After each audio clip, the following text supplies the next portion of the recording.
It's unboxing week, it seems, or unboxing day, it seems, on Bleeding Cool, or certainly Bleeding Cool London branch. And this is the nice big box, and this is from Folio Society. So that's always going to be good. The Folio Society stuff is always absolutely excellent. They take,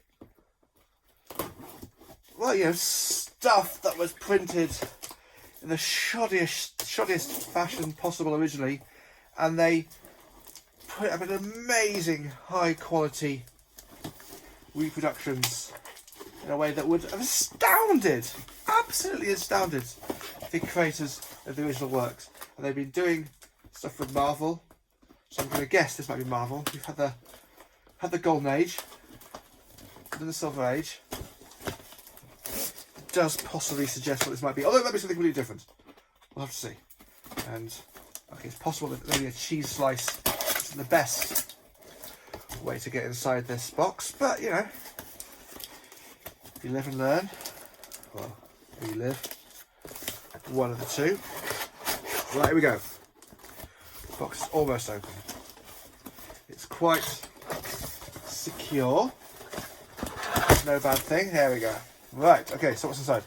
This is, I think it's what I suspected. This looks like it's the Bronze Age volume. Oh, yeah, I mean, already, this is a tome and a half. Nice and shiny. And there's more stuff inside. So let's get everything out from here. We have a Folio Society kind of notebook, which looks really gorgeous. Put that inside, it's very nice. A Folio Society tote bag that was apparently packed by Sarah. So lovely. But this is the main deal. I mean, look at this thing. I mean, never mind the quality, just feel the width, you know. But obviously, you know, we look at the quality too. This is a massive, huge beast, monster creation here. Should we cut through? I know. I already know people are getting annoyed because it's, you know, you can't open the packaging. Strange people who think you can't open the packaging. Let's see. Right, okay, we'll pull this stuff out. And it comes.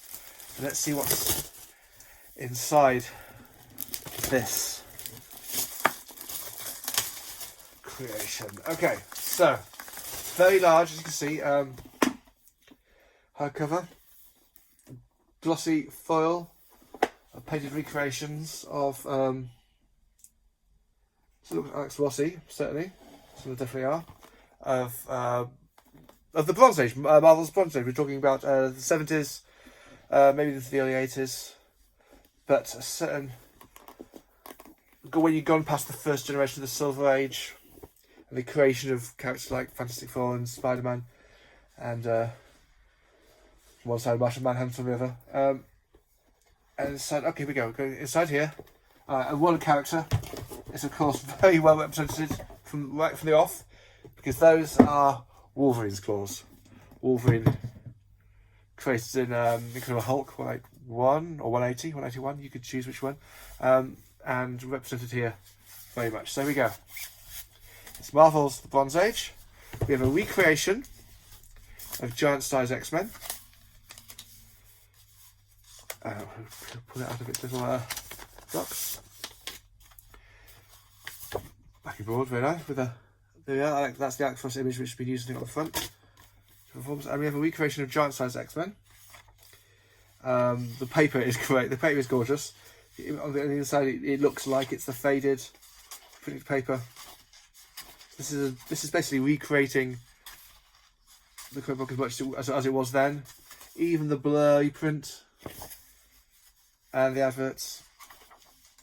Yeah, I've got to say, you know, Hostess Food Price, they're getting value for the money. You know, it's been 50 years, 40, 50 years since they paid for this advert to run, and it's still running. And they're getting it for free. I can't remember if they exist anymore. Don't send off for any of these. The odds on these people still existing is very low. But this is the New X-Men book by Ben Reen and Dave Cockrum that kicked off the or what we kind of think of the X-Men today. With Wolverine, Colossus, Nightcrawler, Storm, Thunderbird, Cyclops, all that. So yeah, that's a lovely, it's a beautiful thing to have in that format as well. But this will be the main deal. And the Marvel here, that's the logo of Wolverine. So selected by Roy Thomas. So already, and again, one of the leading creators of that period. And we get to look inside. You get to look inside with me. So a preface for Chris Claremont, selected and introduced by Roy Thomas, and a facsimile. Giant size X-Men, and this from the Folio Society of London. It's the first printing, of course. And so I'll be reading about this. I'm reading up on Chris Claremont's got a lot to say, as always. This is, of course, Roy Thomas. And then we get to see what gets created. So we have Amazing Spider-Man 96. Recreated this massive size. It's very beautiful. Gorgeous work. Oh, and the voice there. That's Avengers 93. That's Neil Adams. Recognisably. So yes, even the letters pages and the editorial pages and everything gets recreated. Let's skip forward a bit. So yeah, here we are. Early. So yeah, okay. This is bringing back some very nice memories here. Captain Marvel. We got Luke Cage, Hero for Hire. Oh, yeah. So they're definitely going. This is how they wish you to think of the 1970s, and you know that for Marvel, that's pretty much. There we have another Spider-Man. There we go, 121. Yes, there we go. This is heading up. This is the one. That's the one. Death of Gwen Stacy, which was not leaked or teased, and yeah, all so yeah, yes. What were you like? We got some early jungle action, starring Black Panther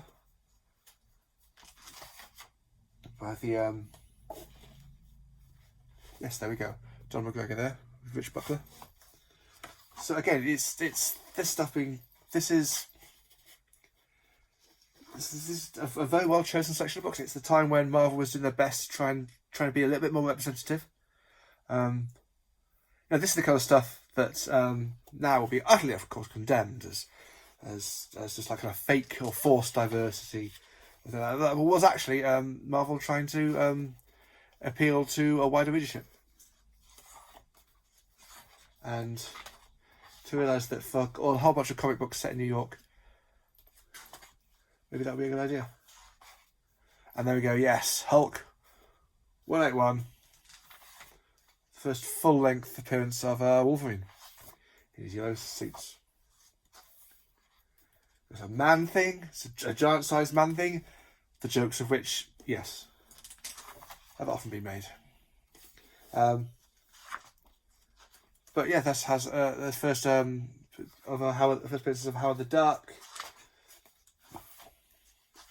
Man thing from Steve Gerber there, and the Eternals, of course. We're now getting the movie.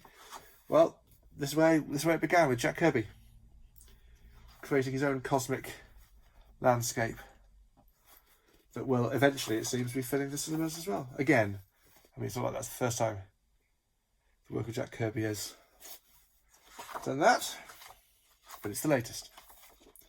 And we have an Iron Man, 128. Ah, there we go, Demon in a Bottle. Tony Stark has a drink problem. And as you can see, this has been set up for quite some time and all played out. Some of this turned up in the Iron Man 2 movie, just recall. And X-Men 137, there we are. It always like to have deaths. So the deaths of Gwen Stacy, why not the death of Jean Grey as well for End of the Phoenix Saga. So again, massively overblown, oversized, absolutely fascinating work here from Chris Claremont, John Byrne and Terry Austin, Tom Wachowski. And yeah, this is an absolute classic of a story. And yeah, it's definitely one of my favourites. Amazing to me. And you know, picks up again in the recent Empire. Some details from here. So we are. A massive tome. It looks absolutely gorgeous. I actually think I prefer having the yellow out than having it in the slipcase. So, if that do. And that's that and a recreation of X-Men to go with. That's quite a beast.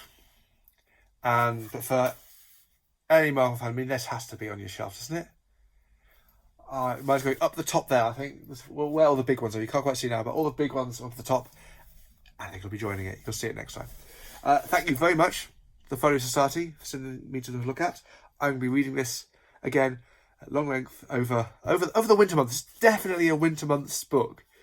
You know, okay, we're all stuck in a home a lot more these days, but as the nights draw in, this is just what you want to be having with either a large cup of cocoa or a glass of nice scotch with on ice, maybe with Baileys, whatever your choice is. But definitely don't drip it on this.